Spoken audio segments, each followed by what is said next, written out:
Hey there, welcome.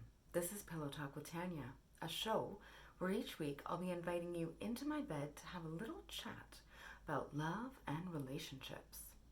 This week I'm talking about letting go of expectations. Can love be truly unconditional, or do healthy relationships require expectations? It seems like a pretty simple question until you're tested in real life, and sometimes we fail. Let me tell you a little story. Once upon a time, I was married. I'm not anymore, but I was at the time. My husband and I were all packed up and in the car driving for a weekend away. We're driving down this gorgeous highway. It's mountains on one side and ocean on the other. This was in Cape Town, and if you've never been, I highly recommend it. We drive past this hotel. It's called the 12 Apostles. It sits up on the mountain and overlooks the ocean. Very posh hotel. I'd always wanted to stay there, but I'd only been for drinks. And as we drive past it, my husband says, "Oh no, I've forgotten something. We have to turn around. We have to go back."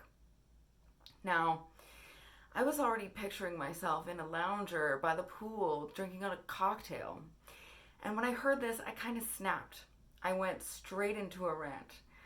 "This is so typical of you. You're so disorganized. You're always forgetting things. Why do I always have to be the one to remember everything?"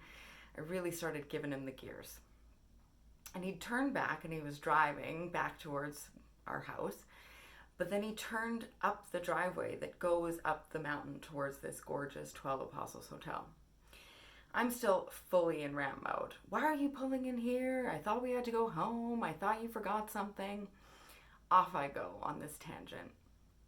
And as we get further and further up this driveway, I start to think, maybe he didn't forget something. Maybe he's trying to surprise me. And unfortunately, that was the truth. So as we parked the car and went inside to check in to this hotel for the weekend that he was trying to surprise me with, because I'd always said I wanted to stay there, I felt about this big.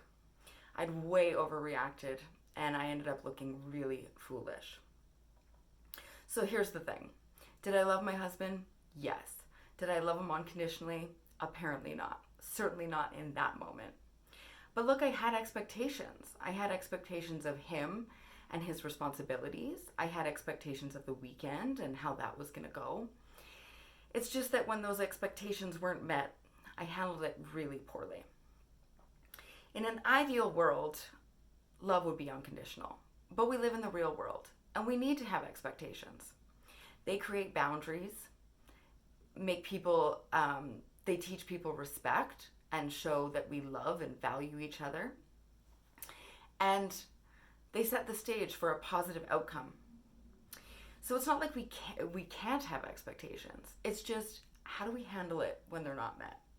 Do we approach the situation with love and graciousness, or with anger and frustration like I did, and sometimes end up looking pretty foolish?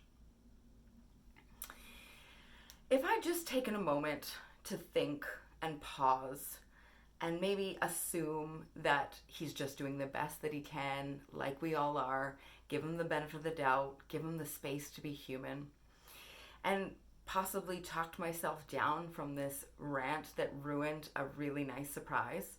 I mean, was it that big of a deal? Were we going to be late for anything?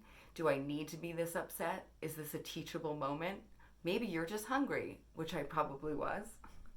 If I'd just done that, I think it would have been a much better situation for both of us.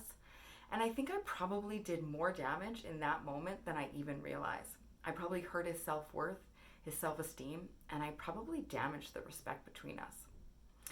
So that was my mistake. I learned my lesson. I hope I have. What about you? Have you ever jumped to conclusions and ended up looking foolish? I sure hope so. I hope I'm not the only one. Please share your stories. And of course, vote in my weekly pillow poll.